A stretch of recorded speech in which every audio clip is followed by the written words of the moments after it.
mon peuple sur qui est invoqué mon nom s'humilie et cherche ma face, s'il tourne leur regard vers moi, je les bénirai et il sera mon peuple et je serai leur Dieu.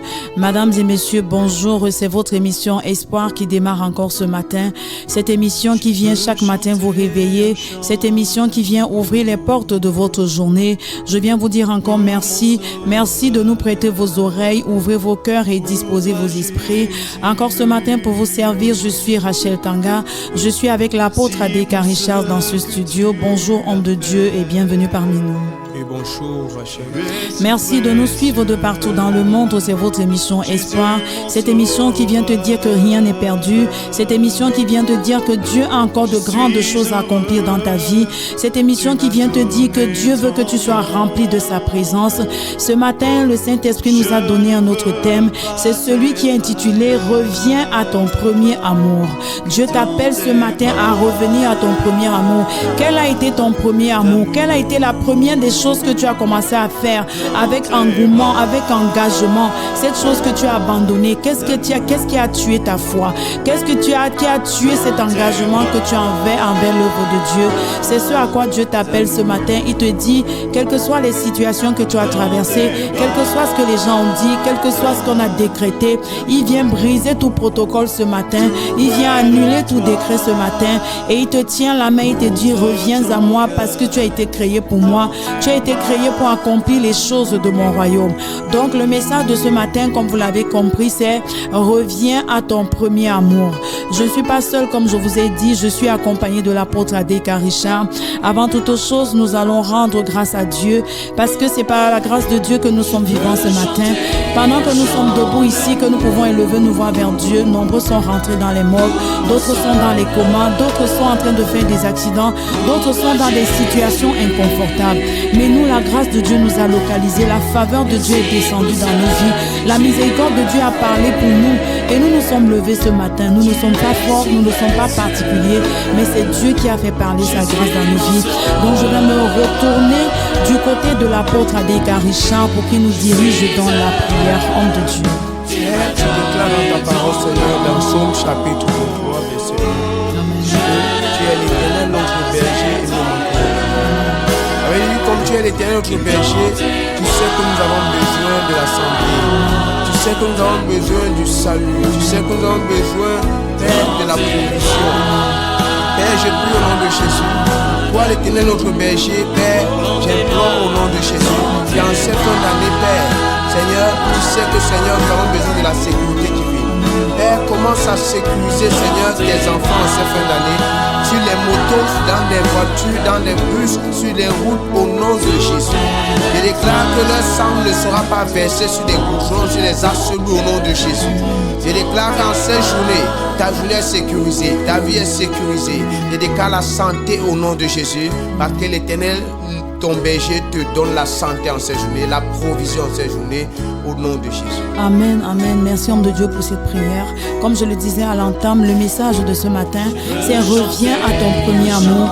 Dieu vient te tendre la main ce matin. Je ne sais pas où tu es tombé, je ne sais pas où tu as trébuché, je ne sais pas où tu t'es fatigué, je ne sais pas où tu t'es arrêté, mais le Dieu qui peut toutes choses, le Dieu qui rentre dans la source, le Dieu qui rentre dans les profondeurs, vient te dire ce matin, moi je te sors de cette fosse, je te sors de cet abîme, je te sors de cette situation, mais je veux que tu tournes tes regards vers moi. C'est pour cela que l'ami David, après toutes les tribulations, pouvait se lever et dire avec conviction, je lève mes yeux vers les montagnes d'où me viendra le secours. Et il a dit, le secours me vient de l'Éternel qui a fait les cieux et la terre. Bien-aimé, c'est Dieu qui est ton secours et il t'appelle ce matin à tourner encore ton regard vers lui.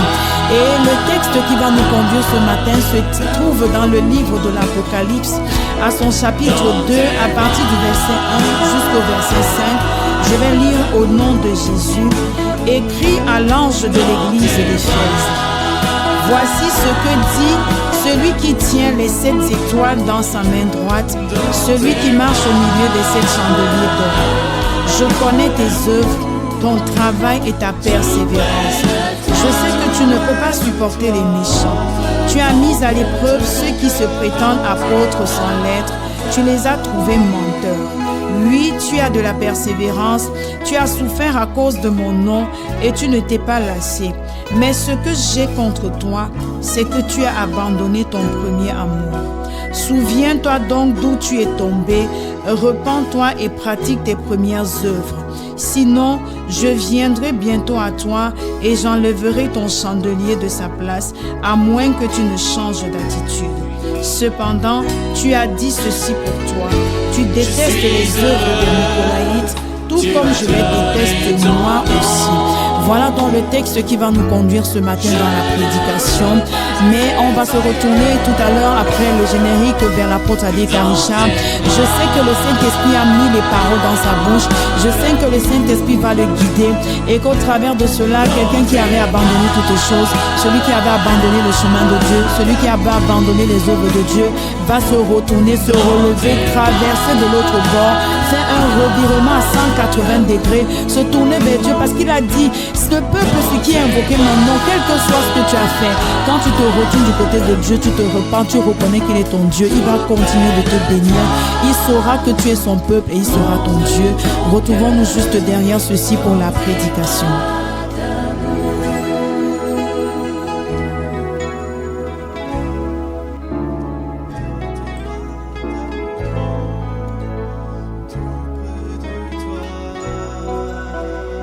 Oui, homme de Dieu, je vais me tourner vers vous avec ce thème de ce matin, revenir à son premier amour.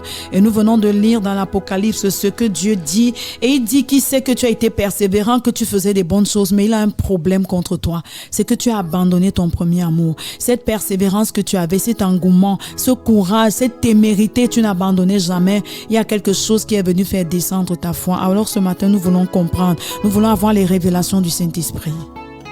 Donc je rends vraiment grâce au Seigneur pour ce message au nom de Jésus. Amen. Parce que c'est le Saint-Esprit qui m'a conduit pour vous enseigner sur cela. Amen. En quelques minutes, nous allons comprendre ce thème qui revient à ton premier amour. Amen.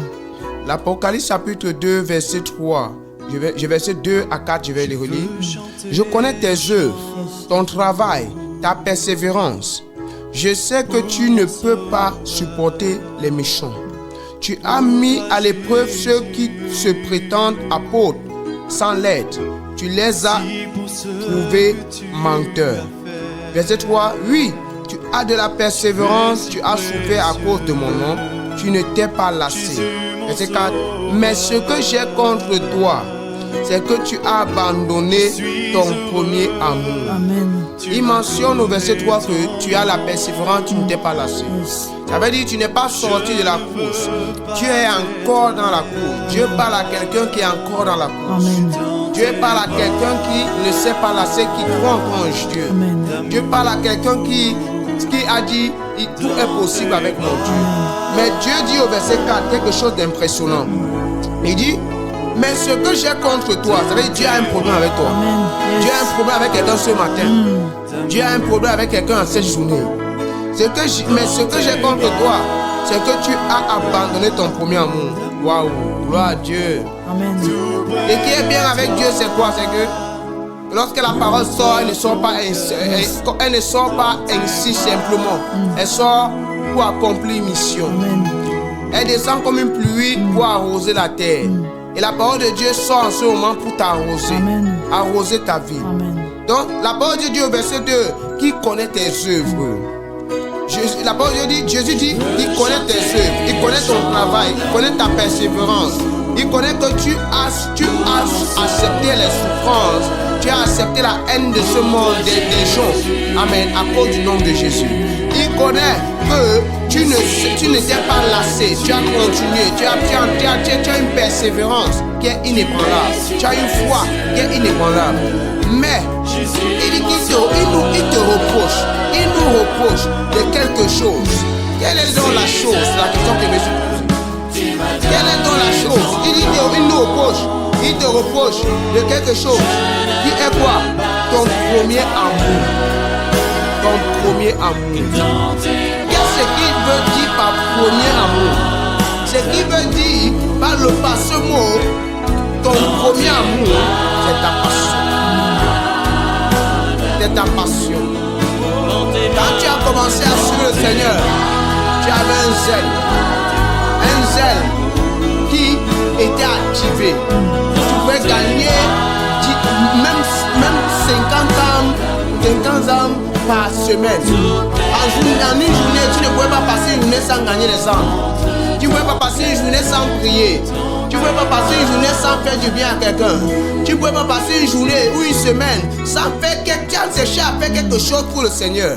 Mais où est donc passé ce premier zèle? Où est donc passé cette passion? Où est donc passé cet amour pour le Seigneur? Parce qu'il déclare dans Romains chapitre 8 que la faim ne va pas m'éloigner de Dieu, ne va pas m'éloigner de l'amour de Dieu. Rien n'est capable, même la persécution. Donc, si tu te reproches d'avoir abandonné le premier amour, ça veut dire que tu as abandonné ta passion. Tu as abandonné le premier zèle. Tu avais un zèle, mais maintenant tu es devenu froid.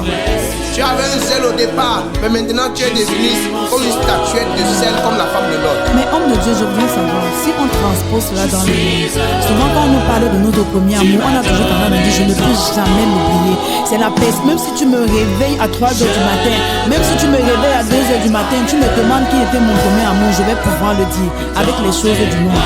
Qu'est-ce qui fait donc avec tous les qualificatifs que Dieu vient de donner, qu'on était persévérant, on a accepté d'être humilié pour le nom de Jésus?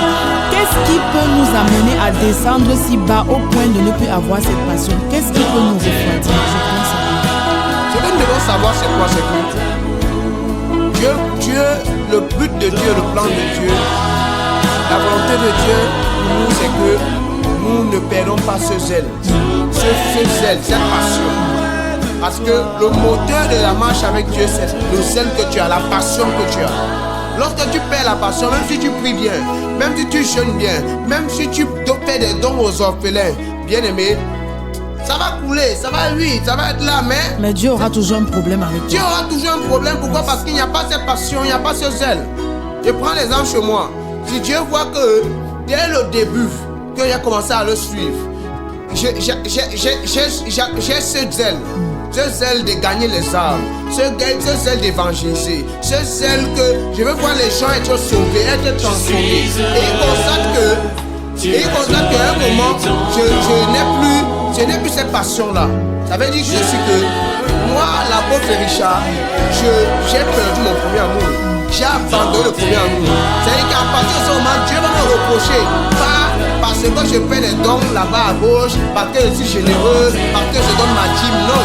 Dieu va me reprocher parce qu'il a constaté que ce qui m'amène à l'accélération, ce qui fait en sorte que je puisse avancer facilement, c'est qu'il utilise pour me bénir, et je ne suis pas en train de le faire. À partir de là, qu'est-ce qu'il va faire? Il va me reprocher. C'est-à-dire qu'il y a plusieurs ce matin, en cette journée, que Dieu est en train de reprocher. Peut-être que ton zèle, tu as abandonné ton zèle, tu as abandonné la passion. La façon que tu prenais, tu aimais le Seigneur. La façon que tu pouvais te sacrifier pour le Seigneur. La façon que même quand tu voulais tu faisais l'entretien, on te disait que tu dois travailler le dimanche. Mais tu disais non, je dois abandonner ce travail parce que il est impossible pour moi de travailler un jour de sabbat. Mais aujourd'hui, tu es devenu une personne que on dit, tu travailles le dimanche, tu fais ton commerce simplement sans penser au Seigneur. Donc tu dois savoir ceci, que aucune chose ne doit prendre la place du Seigneur. Lorsque quelque chose prend la place du Seigneur, ça veut dire que tu as abandonné ton premier amour. Lorsque ton travail, ta relation amoureuse, ta femme, tes enfants commencent à prendre la place du Seigneur dans ton cœur, ça veut dire que tu as abandonné ton premier amour. Donc ce que nous devons savoir et retenir, c'est que Dieu est fâché contre certains parmi nous. Il est fâché contre certains parmi nous. Pourquoi? Parce qu'ils ont abandonné leur zèle. Je vois certaines personnes ont commencé avec le zèle. Non, je vais à l'évangélisation. Certaines personnes ont commencé avec le zèle. Au départ, non, je suis fidèle dans ma dîme. Certaines personnes ont commencé avec le zèle. Je suis fidèle dans ma générosité. Certains ont commencé avec le zèle. Mais après un moment, c'est pour ça que la parole dit ceci, que la fin d'une chose vaut mieux que son commencement. L'important n'est pas de commencer. Avec Dieu, l'important n'est pas de commencer. Tu peux commencer un commerce. Tu vas, j'ai commencé. L'important n'est pas de commencer le ministère. Tu peux commencer le ministère. Oui, j'ai commencé.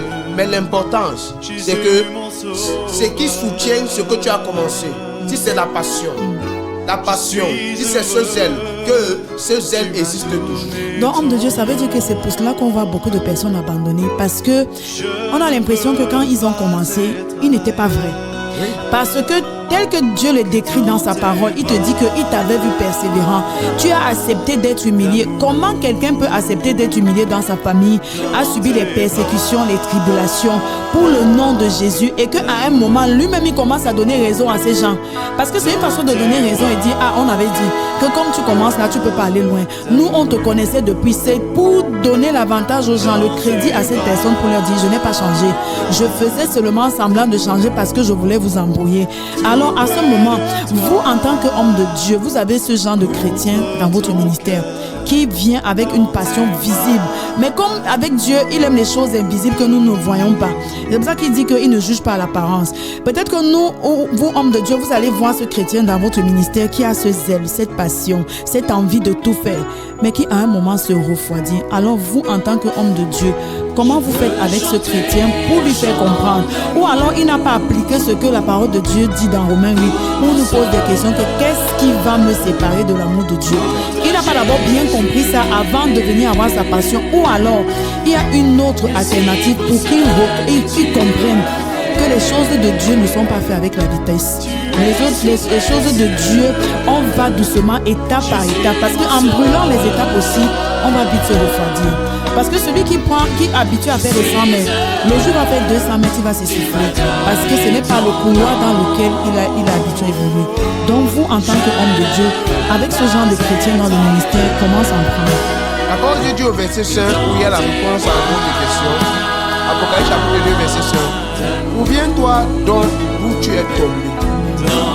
Premièrement, souviens-toi donc où tu es tombé. Répands-toi et pratique tes premières œuvres. Sinon, je viendrai bientôt à toi et j'enlèverai ton chandelier de sa place, à moins que tu ne changes d'attitude.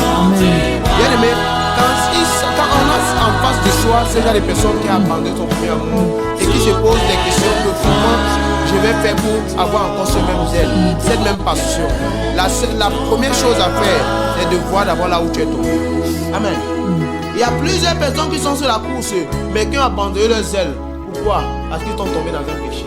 Ils se sont dit à eux-mêmes, non, il est impossible pour moi de continuer à rouler dans ces mêmes passions, dans ce même zèle, dans ces mêmes lancers. Mais Dieu dit ceci, souviens-toi d'abord d'où tu es tombé. Est-ce que tu es tombé dans la fornication? Est-ce que tu es tombé dans l'adultère? Est-ce que tu es tombé dans le mensonge? Est-ce que tu es tombé dans le péché? Souviens-toi. Et lorsque tu te souviens, qu'est-ce que tu fais ensuite? Et pratique tes premières œuvres. Répands-toi et pratique. Répands-toi et pratique tes premières œuvres. Tu te répands. Tu viens devant. Le problème c'est que les gens viennent devant le Seigneur en étant des bosses. Yes. Non, Seigneur, comme je te demande pardon. Seigneur, pardonne-moi. Non. On ne vient pas devant le Seigneur avec les mains dans la poche. Yes. On vient avec une attitude d'humilité. Amen. Pour dire au Seigneur, je m'abandonne devant toi. Seigneur, je reconnais, Père, que je suis tombé quelque part. C'est ça qui a tué mon zèle. Parce que le but de Satan dans la vie d'un enfant de Dieu ou d'une personne, pour topper ta bouche, c'est d'attaquer ce zèle, cette trop premier amour qui est ce zèle, cette passion. Lorsqu'il réussit à attaquer cela, il attaque cela par quoi? Il te fait tomber. C'est pour ça que nous, en tant qu'hommes de Dieu, nous, en tant que fidèles, nous, en tant que disciples du Seigneur, nous n'avons pas droit à l'erreur. Nous savons, il dit ceci, il faut d'abord se souvenir, souviens-toi d'où tu es tombé et répands-toi. Pour se repentir, tu n'es pas venu avec les mains dans la poche, pas venir dire comme un boss. Non, c'est venir Seigneur, étant en genoux. Et il y a des positions de repentance. Étant en genoux, Père, je viens devant toi te demander pardon. Parce que tu es l'alpha et l'oméga, tu es le Dieu très haut. Tu as dit, Père, que tu es le Dieu qui est lent en colère mais riche en bonté. C'est-à-dire que tu présentes ce qui t'a fait tomber. Mais homme de Dieu, c'est le problème qu'on a. Oui. On ne présente pas ce qui nous a fait tomber. Tu présentes ce qui t'a fait tomber. On vient dire à Dieu, Dieu, moi je suis venu reconnaître que j'ai péché et que tu me pardonnes. Tu présentes Dieu là où que tu es rentres tombé, dans le caillou que tu as cogné. Yes. Hein? Tu présentes ça. Si c'est la fornication, présente ça. Si c'est le mensonge, présente ça. Si c'est l'ivrognerie, présente ça. Si c'est l'adultère, présente ça. Et maintenant, tu dis au Seigneur, le voici. Amen. Je m'abandonne à toi et te demande pardon.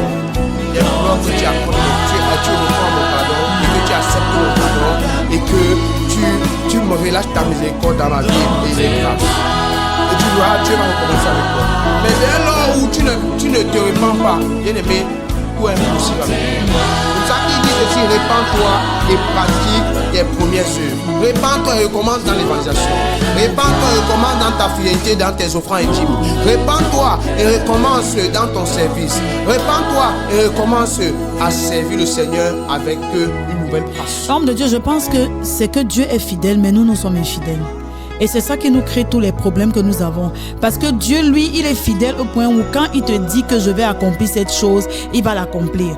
Mais le problème aussi avec nous, c'est que nous ne voulons pas comprendre que Dieu a dit qu'il y a un temps pour toute chose. Il n'a pas dit qu'il a un temps pour accomplir la chose. Il a dit, j'ai déjà créé le temps pour la chose et c'est au moment du temps de la chose qu'elle va s'accomplir. Mais nous sommes infidèles. C'est nous qui disons à Dieu, Dieu, je prends la résolution, je fais une alliance avec toi que je vais te servir jusqu'au jour de ma mort, même dans ma pauvreté, même dans ma famille, même dans mon manque, moi je vais te servir. Et dès qu'il y a un manque, dès qu'il y a une petite pauvreté, dès qu'on laisse le diable une porte au diable et que le diable entre, tout change. On est déstabilisé. Et puis les gens autour de nous commencent à se poser les questions. Est-ce que c'est la même personne? Est-ce que c'est la personne qu'on a vue avec le zèle? Est-ce que c'est la personne qui venait nous évangéliser? Alors vous, en tant qu'homme de Dieu, vous tombez devant ce genre de personnes. Est-ce que vous regardez à son moral ou vous regardez à ce qu'il peut avoir à l'intérieur de lui? Parce qu'il peut présenter un moral qui n'est pas ce qu'il a à l'intérieur de lui. Donc, nous devons savoir ceci que, en réalité, Dieu continue dans le même verset en disant ceci que pratique tes premières œuvres, sinon, si tu ne le fais pas, je viendrai contre toi. Il y a des gens que, dans la parole de Dieu, il y a des gens que Dieu a frappés. Pourquoi? Parce qu'ils n'ont pas pratiqué leurs premières œuvres. Ils n'ont pas pratiqué leurs premières œuvres. Et que les gens ont pensé que comme Dieu dit toujours que je suis là à la colère riche en bonté, que la colère de Dieu ne va jamais arriver. Quand je veux tout rappeler aux gens que ce qui amène la bénédiction vers toi, ce qui t'élève, ce n'est pas de voir tes prières et tes jeûnes, mais c'est le premier amour qui est ta passion, qui est ton zèle. Donc nous devons savoir ceci, que Dieu nous appelle à la repentance. Dieu nous appelle à la repentance. Dieu attend l'église en ces fins des temps. En ces fins des temps, l'église qui aime la repentance. Et de nos jours, nous voyons que la repentance a diminué. On a mis ça dans le tiroir. La dépendance, on ne parle plus de ça. Donc quand Dieu dit ceci, que plusieurs de mes enfants, plusieurs croyants, plusieurs personnes ont abandonné leur premier amour. Abandonner, oublier, c'est deux choses différentes. Yes. Tu peux revenir, mais quand Dieu dit que tu as abandonné, ça veut dire que tu n'es plus en train de faire cela depuis. Tu n'es plus en train d'être fidèle dans ta dîme depuis. Tu n'as plus ce zèle depuis. Tu n'as plus cette accélération, cette force depuis. Tu n'as plus ces choses depuis. Donc Dieu nous fait comprendre ceci. C'est le moment pour toi, mon frère, que Dieu te donne une seconde chance. Dieu est en train de vouloir te donner une seconde chance. Dieu est en train de vouloir t'interpeller. Que lève-toi. Lève-toi. Répands-toi. Si tu es tombé, répands-toi. Si tu avais abandonné ton premier amour, répands-toi. Et remets-toi sur les rails. Remets-toi sur les rails. Le Seigneur a quelque chose à faire avec toi. Amen, amen. Homme de Dieu, je voudrais encore vous remercier. Merci de nous avoir suivis de partout dans le monde. Je sais que quelqu'un va revenir à son premier amour. Je ne sais pas où tu es tombé. Je ne sais pas ce qui t'a frustré. Je ne sais pas où tu as cogné ton pied. Mais Dieu te dit, repens-toi. Il aime quand les gens viennent au-devant de lui s'humilier. Reconnaître que ce que nous avons fait n'était des choses qui ne l'ont pas honoré, que des choses qui ne l'ont pas glorifié. Que plusieurs fois nous avons attristé le Saint-Esprit. Et le Seigneur est toujours prêt à nous tendre sa main. Ne regarde pas à la dimension de tes fautes. Ne regarde pas à ta corbeille de péché qui est pleine. Dieu ne fait rien avec ça, mais il aime que tu viennes t'humilier et que tu lui dises que papa, je reconnais que je n'ai pas bien marché.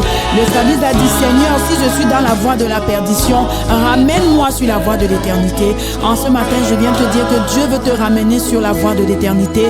Il te tend la main, prends sa main, laisse-le entrer dans ta maison, dans ton cœur, d'habiter chez toi. Je sais que tu as été béni, que tu as été délivré et que le salut est entré chez toi comme c'est dans la maison de Zachée. Je te souhaite une bonne journée, sois béni et que les anges de l'Éternel t'accompagnent. Au revoir et à très vite.